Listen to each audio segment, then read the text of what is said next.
আসসালামু আলাইকুম ওয়া রাহমাতুল্লাহ। সম্মানিত দিনী ভাই ও বোনেরা, আজ আমরা মুসলিম নারীর জীবনের এমন একটি অত্যন্ত গুরুত্বপূর্ণ পর্যায় নিয়ে আলোচনা করব, যেটি হলো স্বামীর মৃত্যুর পর ইদ্যতকালীন সময়। ইদ্যত পালন করা আল্লাহ তাআলার পক্ষ থেকে ফরজকৃত একটি বিধান, যার পেছনে রয়েছে গভীর প্রজ্ঞা ও কল্যাণ। এই সময় নারীকে কি কি করণীয় এবং কি কি থেকে বিরত থাকতে হবে তা আমরা কুরআন ও সহিহ হাদিসের আলোকে বিস্তারিতভাবে জানব।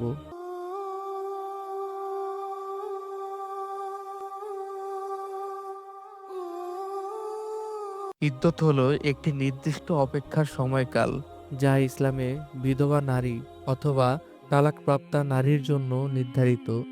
স্বামীর মৃত্যুর পর একজন নারীর জন্য ইদ্যত পালন করা ফরজ। পবিত্র কুরআনে আল্লাহ তাআলা ইরশাদ করেন, আর তোমরা তোমাদের মধ্যে যারা মৃত্যুবরণ করে এবং স্ত্রী রেখে যায়, তাদের স্ত্রীগণ 4 মাস 10 দিন ইদ্যত পালন করবে।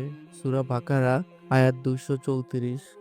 যদি মৃত স্বামীর স্ত্রী গর্ভবতী হন, তাহলে তার ইদ্যৎকাল হবে সন্তান প্রসব পর্যন্ত। সূরা তালাক আয়াত 4।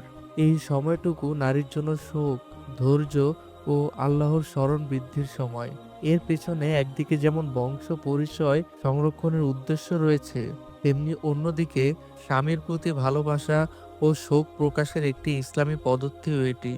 ইদ্যৎকালীন সময়ে করণীয়। ইদ্যতের মূল উদ্দেশ্য হলো এই নির্দিষ্ট সময়টুকু শোক ও নির্জনতার সাথে পালন করা। সাধারণত স্ত্রী স্বামীর মৃত্যুর সময় যেখানে ছিল সেখানেই ইদ্যত পালন করবে। একান্ত প্রয়োজন ছাড়া, যেমন চিকিৎসার জন্য বা অন্য কোনো মারাত্মক প্রয়োজনে ব্যতীত ঘর থেকে বের হওয়া নিষেধ। ধৈর্য ও সহনশীলতা অবলম্বন। এই সময়টি নারীর জন্য অত্যন্ত কঠিন। ধৈর্য ধারণ করা এবং আল্লাহর ফয়সালার প্রতি সন্তুষ্ট থাকা ঈমানের দাবি। বেশি বেশি আল্লাহর জিকির ও কুরআন তেলাওয়াত করে মানসিক প্রশান্তি লাভের চেষ্টা করা উচিত। জীবনের এই কঠিন সময়ে আল্লাহর সাথে সম্পর্ক আরো গভীর করা উচিত। বেশি বেশি নফল সালাত আদায়, দুআ ও ইস্তেগফার করা মানসিক শান্তি যোগায়। ইদ্যৎকালীন বিধিনিষেধ সম্পর্কে সঠিকভাবে জেনে সে অনুযায়ী আমল করা কর্তব্য। ইদ্যৎকালীন সময়ে বর্জনীয়। ইদ্যৎকালীন সময়ে স্ত্রী যে কোনো ধরনের সাজসজ্জা, রূপচর্চা বা প্রসাধন থেকে বিরত থাকবে। এর মধ্যে রয়েছে সুগন্ধি ব্যবহার। যে কোনো ধরনের পারফিউম, লোশন বা সুগন্ধিযুক্ত জিনিস ব্যবহার করা যাবে না। অলংকার পরিধান, যেমন স্বর্ণ, রৌপ্য বা অন্য কোনো ধাতুর তৈরি অলংকার, যেমন গহনা, চুড়ি, আংটি ইত্যাদি পরা যাবে না। সাজসজ্জামূলক পোশাক, যেমন জাঁকজমকপূর্ণ, আকর্ষণীয় বা নকশাদার পোশাক পরিধান করা যাবে না। অনাড়ম্বর সাদামাটা পোশাক পরিধান করতে হবে, তবে সাদা কাপড় পরার কোনো বাধ্যতা নেই। যে কোনো অনুজ্জ্বল ও সাদামাটা রঙের পোশাক পরলেই হবে। চোখে সুরমা, কাজল বা মুখে কোনো ধরনের মেকআপ ব্যবহার করা যাবে না। চুলকে সাজানো অথবা রং করা যাবে না।